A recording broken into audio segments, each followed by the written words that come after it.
Assalamu alaikum and welcome to Perspective. The budget for the year is being presented tomorrow. Today the Finance Minister spoke and he talked about how the focus is going to be pro-poor policies and the government wants there to be a trickle-down effect as far as this budget is concerned. The expectations of the people as far as the budget is concerned and what can we expect from it. We'll be talking about that. We'll also be talking about, of course, inflation, which has been a huge issue for this government. The Prime Minister taking notice, on and off again and again. What will this budget achieve in terms of its policies for the next year for the poor? That's what we want to talk about today. Thank you for joining us. I have with me Fahim Sardar, who's a Senior Policy Specialist, a Strategic Policy Planning Cell. Thank you for being with us. Shakil Rame, who's a Senior Economist. Thank you for joining us today. Mohammad Zishan Merchant, who's a Senior Economist. Thank you for being with us. And Ahmed Hassan Mughal, who's former President ICCI. Thank you for being with us. Fahim Saab, like I said, that's been the general concern. Of course, figures are debated and there's always talk about how much debt servicing, how much, as far as the IMF involvement is concerned. I'm talking in very, very layman terms. But what kind of policies will this budget bring, in your opinion, which will have trickle-down effect? What do you think? To have a trickle-down effect, you have to have activity and consumption. Right. So that's what the government is focusing on. They're talking about, our finance minister was talking about growth through activity and consumption. Right. If you recall, in the 2000s, we had a lot of consumption starting sometime around 2003. So that was because interest rates were brought down and you had a lot of money flowing into, for example, the stock market, into the other markets, and you had a lot of activity happening in Pakistan. And for approximately 5 to 7 solid years, we had a lot of growth. Our GDP actually started spiking until the violence started. So when our finance minister talks about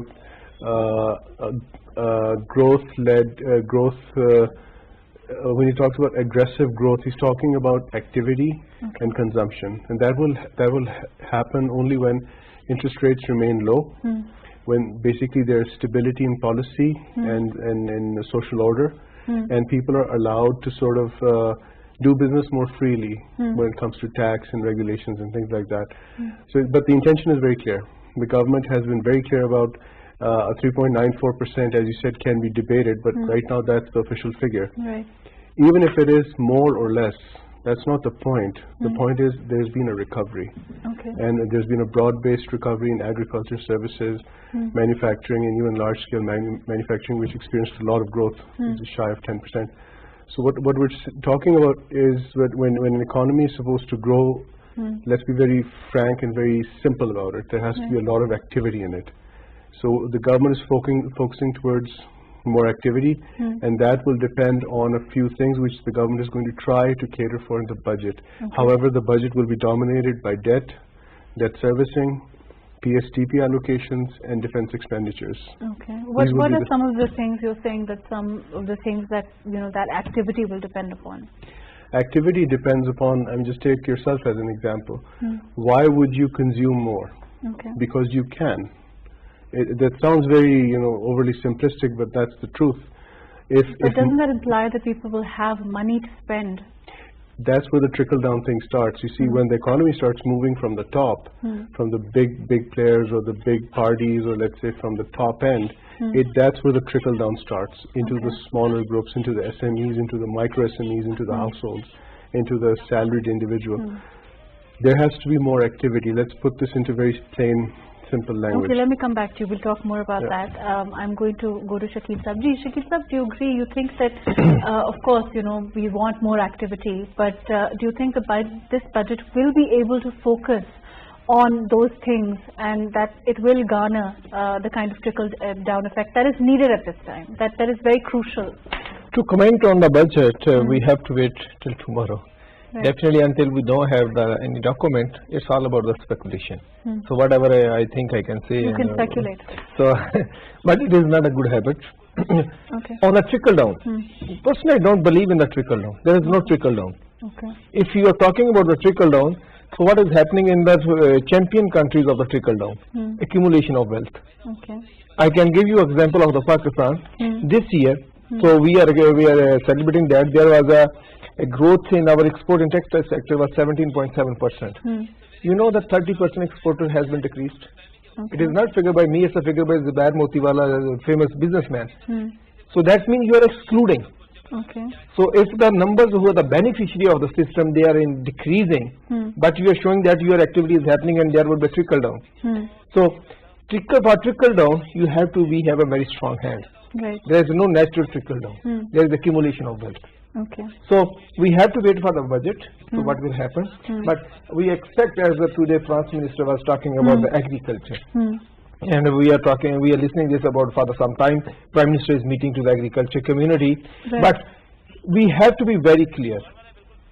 If we want Shakil sir, are we being realistic when we talk about the fact that, of course, agricultural sector, we want to improve it, we want there to be increase in agricultural production. Are we being realistic in the sense that look at the water shortage at this time? That has been a huge concern for all farmers all around. You used a very important word, realistic.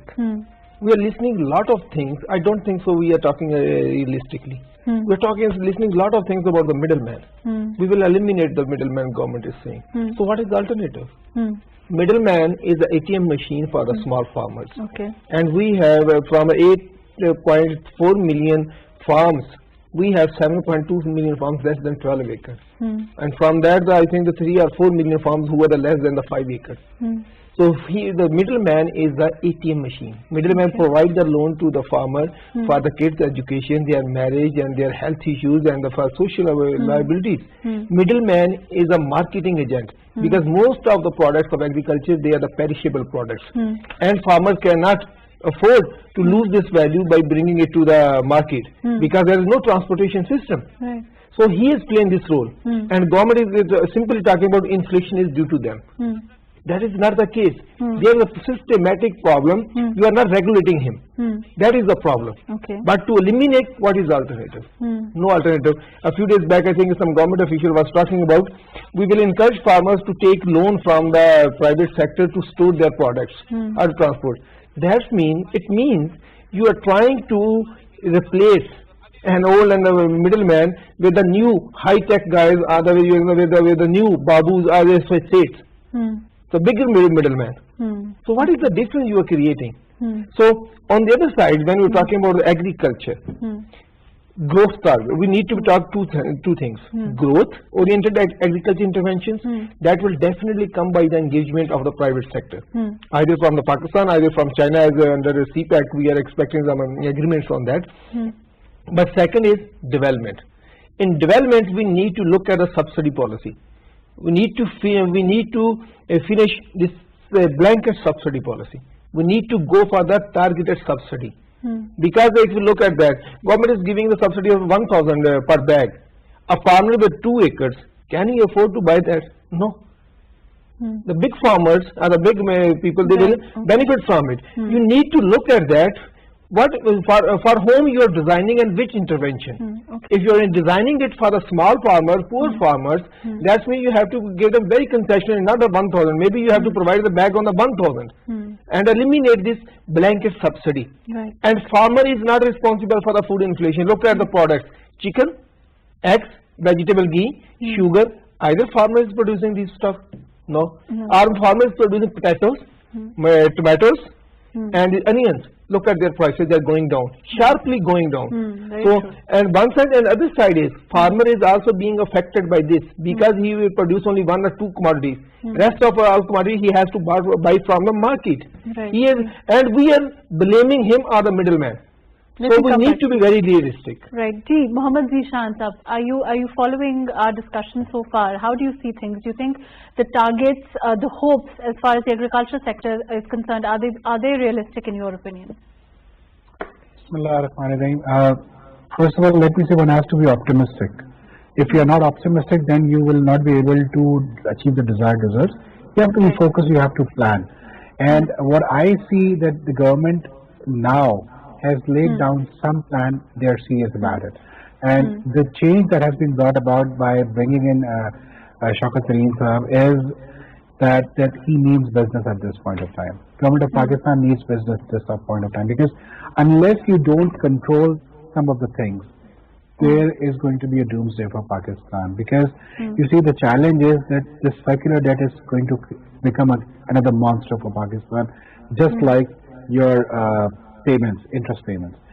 So I was just listening to the discussion of Rame Sahab, and I agree to disagree with him because of the fact that you need to intervene and you need to take out the middlemen, for the simple reason that they are the ones who, yes, agreed that they are providing means to the farmers to get their things done, loans to the farmers, but at the same time, they are the ones then who control the market. They are the ones who then make substantial amount of profits for themselves, and ultimately the end user, who is not the middleman but the poor sector of the society, he has to face the brunt of it. There has to be a planned action from the government. We've been hearing, and I've been propagating that we need to have proper storage facilities. I'll just give you an example. I've been sharing this the entire day over various TV channels, that Pakistan is a very big producer of dates. But unfortunately, due to lack of storage facility, half of the production is wasted. More than half of it. Then to Pakistan is one of the biggest producers of dates. So if you have proper storage facilities, the potential of export of dates is phenomenal. And then perhaps there has to be now corporate sector coming into this side of it, because you will need to teach these farmers the new techniques. You need to increase the yield per hectare. Yes, we had this very good growth of major crops this year, bearing cotton. But then again, are they sustainable? Are they going to be sustainable? You see, you are importing a lot of consumable products which you can produce in Pakistan. So you have to diversify, and at the same time, you will have to inculcate the new and latest technologies, and you have to, either regulate the middleman, or you have to, I don't want to use the word terminate, but you'll have to ultimately terminate them, because they are the one who are creating the food inflation.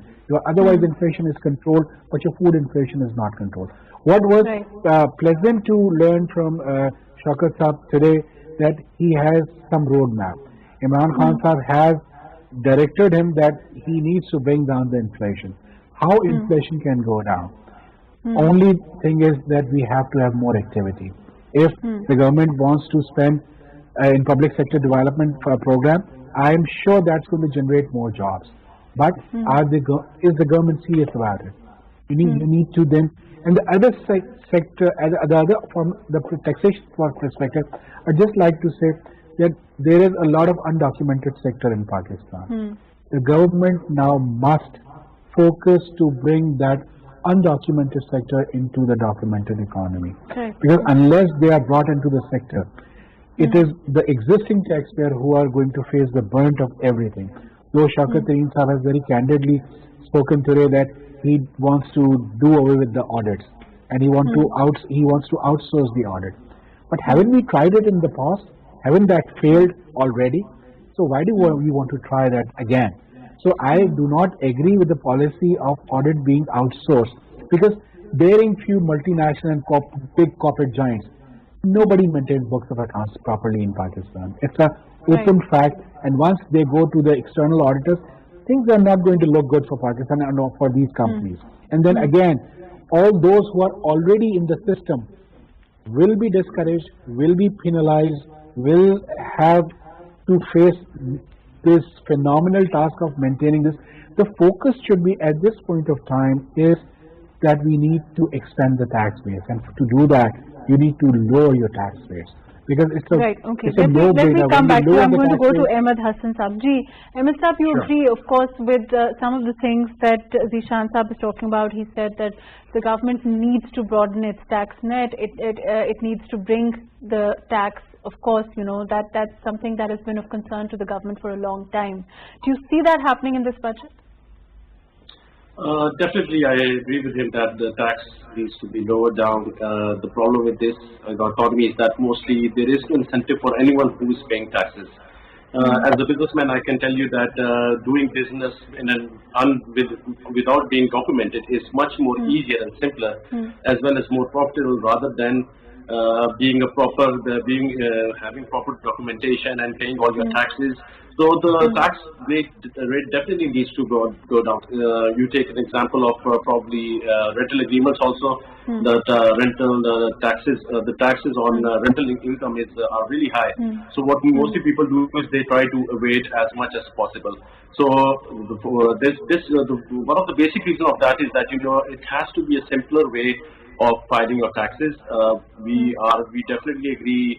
Especially all the chambers, they're on one point that the tax net needs to increase, and you cannot keep on burdening the people who are the taxpayers just because there's a deficit and there's to set up so high targets that you're going to completely be increasing the taxes on those people who are the ones who are already paying taxes. So that needs to widen as well. The tax base needs to widen as well. We have to look into that. The reasons for why people are not coming into the tax net. They don't see any benefit of that. There's mistrust between the FBR as well as the taxpayers. And when there's an do you think that the government has been able to successfully deal with that mistrust till now? Definitely not. I don't think it's like it can happen just overnight or in a couple of months or in a couple of years. It has to be. There has to be more effort done as well. Especially the people who are working in that department. Also, they need to be trained as well. That the taxpayer is the one who's the one who's because of them that you are getting paid of that. Your salaries are being paid. So instead of treating them as if you go to any organization or any company that is offering a product or service, the ones who are giving them the revenue, they are treated like very specially. But in our country, it's the opposite. In case of FBR, that the ones who are the ones. Mahrukh, I'd like to interject over here a little because I've been before I dealing go with taxation to part of it. Yeah. Yes, there is a change. There's definitely a change. You see, this year around, the government has not asked for advance taxes. Normally, since last few years, there was this move when June used to come. We used to get calls from the tax offices that please pay advance tax and get it in July. This year, this has not happened, so it's a pleasant change. Then again, when we filed our returns in December, we got the refunds by the end of February. It was a very welcome change. We got the stuck refunds last year over more than billions of rupees. This year alone, Government of Pakistan has paid 250 billions in refunds. So yes, there is a change. At the top hierarchy, I can say with confidence that there is a change. Needs to be done more? Yes. Needs to change? Yes. Needs to change the mindset of the authority, because you see, FBR or Government of Pakistan is our partner to the extent of 30%. Whatever we earn, we pay 30% in taxes. So they are the partners of us. So they need to take care of us. Instead of penalizing us, they should take care of us. I agree with him that there needs to be a change. But then again, it is coming from the top. It needs to trickle down. It needs to substantiate now. But yes, the efforts are being made. Shaukat Sahab very correctly said that he is intending to withdraw the withholding provisions. A very welcome move. Because the withholding tax, all the withholding agents used to pay that tax, not the unregistered people, because they used to say, I need 100 rupees net, whatever taxes you pay it. So it was the filer who used to pay all that taxes, and their cost of doing business used to increase. So if the government is seriously thinking of doing away with the withholding taxes, that's a very welcome move. Another big change he's talking of, Shaukat Sahab is talking of, is to do away with the turnover tax. I totally agree with him, because that's the main contention of these businesses of not growing. You have to let them grow. You have to let these millionaires become billionaires. You cannot hold them back. And the negative policies in the past have stopped them to grow. But I think this time... Let me come back to you. Fahim Saab, according to Zishan Saab, he's saying that we have to let millionaires become billionaires before that can happen. I think you said essentially the same thing. You said that we will have to let people do better, better in their businesses. People get richer before it translates down. Am I right? Yes, because that's the natural economic process. We cannot have a I won't get into the depths of a controlled economic structure as is communism or socialism and laissez-faire as in totally free market economy. We live in a reasonably regulated free market economy. It's supposed to be both. In that sense, economic activity must not be hindered. It must be allowed to grow. So when you say when we say things like people-friendly and growth-oriented budget, are these generic terms, or do they specifically mean some policies that the government is going to undertake? They have become generic terms over the years, but this is what I think the government is trying to do. They're trying to make it meaningful. For example, I mean. So how does this budget get people-friendly and growth-oriented? Well, it's going to be if it makes sense, if it's practical, if it's trying to do something. You don't have to achieve something to achieve something. You have to try to achieve something, and you can walk the rest of the way. That's a practical application of life.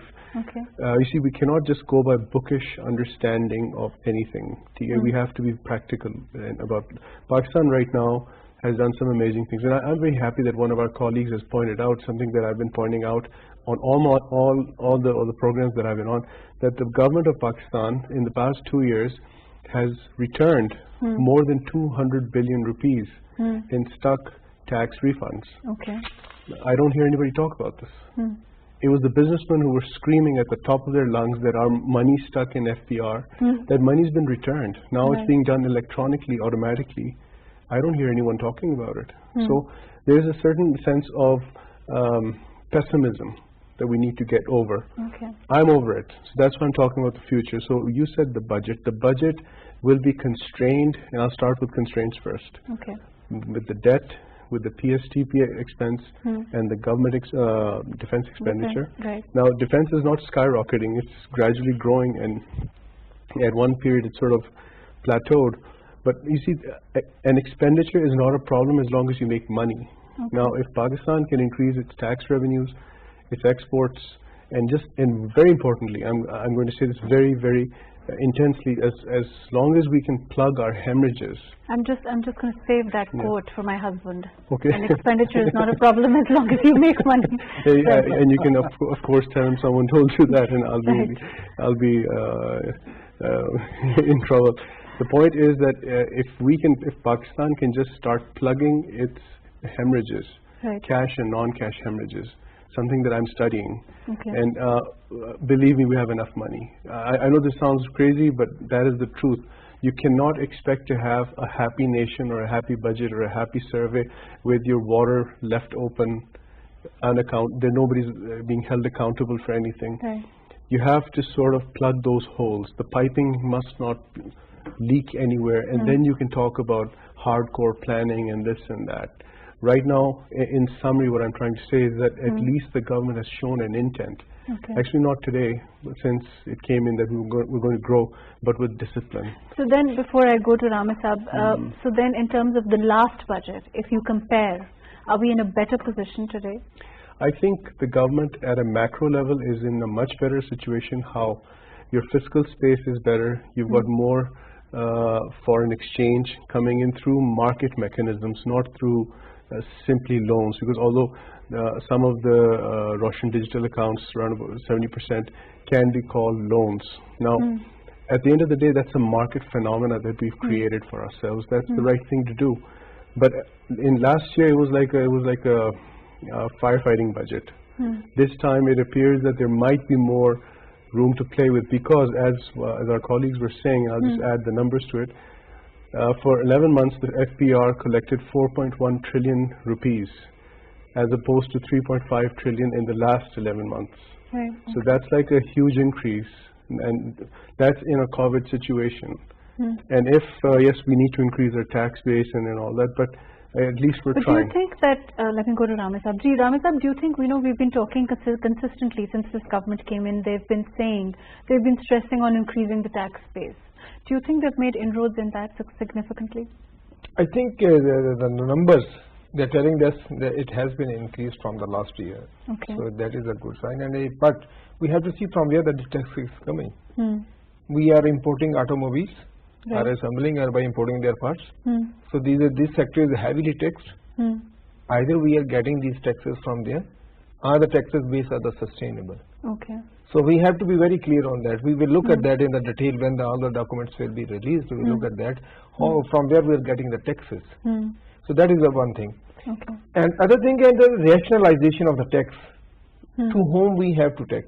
Okay. In Pakistan, we are talking a lot about because again and again we talk about burdening the same tax base. We talk about. I'm coming to that. Right. So we in Pakistan we are talking a lot about the corporate taxes. So why we are not increasing decreasing that? But simultaneously we say increase the tax on the salaried class and other people. We always give example of US and these developing countries. They are doing this. You know, the Biden administration right now, they are in the talk with a number of countries to maintain a level of the corporate tax, and he intended to increase it. Why? The people in the US, the big actor, for example, if you're talking about the Warren Buffett, if you're talking about Jeff Bezos, if you're talking about Bloomberg, what they are paying in the taxes? Hardly anything. Hardly anything. So you want to create those monsters in the Pakistan? You need to be very rationalized. Okay. We need an economy where you give the space to the private sector to play, to earn the profit. But if the government has to offer everything, so why government is not running state-owned enterprises then? Private sector means your business, you do the business. Government job is to give them a good environment, security, social security. The rest of the thing, they have to manage it. They have to pay according to their earnings. Not like that as you are becoming big, you start to give the minimum. So that's why I say the trickle down effect is no one, and nothing is there. With invisible hand, trickle down effect is not possible. You need visible hand. Okay. So for that purpose, we need to be very rational. And other thing which I always maintain, we have to create a balance between state-owned enterprises and the private sector, because every government need non-tax revenue. Right. If you don't have the non-tax revenue, with every year you increase the taxes on the people, because your population is increasing, your needs are increasing, but your means are decreasing. Because as the private sector becomes stronger, they will start to negotiate, bring down the taxes. But a good thing is that I am looking forward to that. There's the Biden administration. They became successful to negotiate. The countries will not go for the sharp decrease in the corporate tax, because the corporate sector is playing on this. In one country they feel, oh, if you are not giving us this concession, I am moving to that other country. Right. If they feel the global structure is put in like that, they have to stay at one point. And lastly, if the government want to win back the trust of the people, they need to be ultra truthful. They need to share the picture with the people. Don't sell the dream. You don't think they're doing that? I'm just proposing, because like that when a PK government came into the power, they said in 100 days we will do that. Pakistan is You're not saying that don't set unrealistic targets. Unrealistic target. Just tell the situation. Because now we are living in the age of the social media.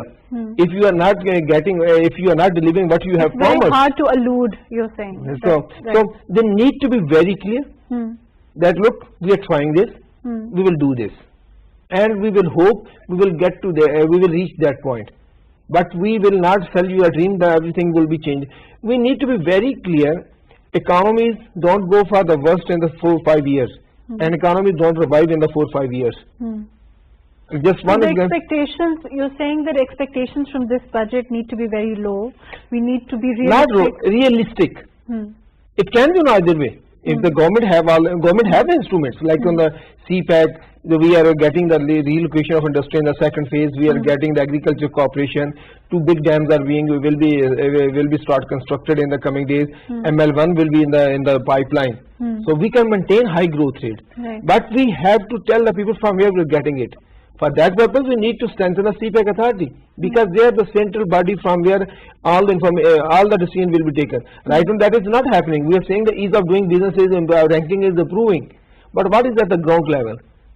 At the same time, the foreign person who is coming to Pakistan to invest, he has to deal with number of agencies. Even he has to take the NOCs, security clearance from the security agencies.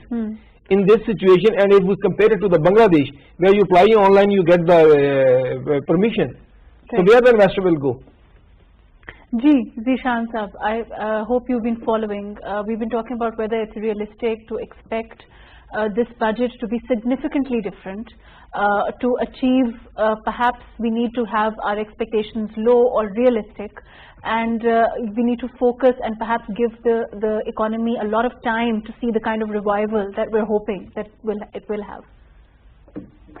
Well, you don't have much to play for, so Okay. you don't expect to see many changes tomorrow. Yes, you can be dynamic in your approach. You see, for me, I would like to see whether government is going to decrease their expenditures or not, whether the white elephants would stop bleeding or not. You see, if you are able to plug those hemorrhages like Fahim Saab said, a lot can be achieved. And again, being optimist, I am an optimist person. So you have to hope for the best. But at the given circumstances, the government is trying their hard to achieve the sustainable growth rate. And by sustainable growth rate, you can only achieve that sustainable growth rate when you have more activity generating. You have CPAC, a big opportunity for you. You have a lot of potential in your IT sector. You need to explore your IT sector. The textile sector, okay, that's doing well, fine. You need to explore other dimensions that can earn. Look at India. It's IT exported more than $200 billion. We are just $1.7 billion. So what's the difference? The area is the same. Capability, the skill set, yes. You need to create polytechniques. No, we don't where have them. you can train the people to get some skills. We don't have. Yes, you need to create. India got it for the last 4 or 5 decades. They invested on the skill development. What we did, Just take for every example 1 of a billion, you house. need at least 40,000 skilled people in the IT sector to earn the $1 billion. So do we have this one for every $1 billion? We have 5,000 professionals passing out every year, but yes, we need more. I was just talking about the semi-skill set. Don't you have every day? You must be complaining to your husband, AC nahi chal raha, AC kharab ho gaya. Do you get a proper repairman? No, you don't. Ji, plumber nahi hai. You need to create some small-scale people to, develop their skills. And there is a lot of business. You see, once We you haven't. decide a way, So how is this budget going to achieve that? you give incentive to common man. You give incentives to those who want to start their businesses. Like for SME sector, State Bank has issued a regulation, I guess, that it's going to be provided loans at fixed 6% for the 10 years. There is an incentive for a small sector or small medium-sized enterprise to take the loans and start their business or develop or give growth to their business. So these type of incentives should be given to people who want to either come into the business. You need to make entrepreneurs. You see, unless you don't provide skill sets, there is a very less hope for Pakistan to step up and face the big challenges that we are going to face. But Zishan, isn't this a long-term goal? Absolutely, you need to take baby steps from today. You see, you cannot hope that a magic wand will come and everything will be fine when we wake up tomorrow. You need to start, you need to make plans, small-term goals, medium-term goals and long-term goals. And then you work accordingly. You need to find substitute for your circular debt. You need to rely on your alternative energy sources. But at the same time, I was just hearing this, one of these government representative last night regarding this energy crisis that Pakistan is currently passing through. And he was saying, कि जी जनाब, ये transmission lines ही नहीं है पाकिस्तान में. Since last 3 years, what were you doing? Weren't you aware of this fact? You see, there are good things that are coming from the government side, but yes, there are not so good things also that are coming from the government side. You need to shift your balance and just change the gears for Pakistan to progress. And I'm very hopeful that by just making some tweaks, you can change, and next year when you are doing this budget transmission, you will be saying that yes, Pakistan made these changes and we are right on track of progress. Right. Mughal Sahab,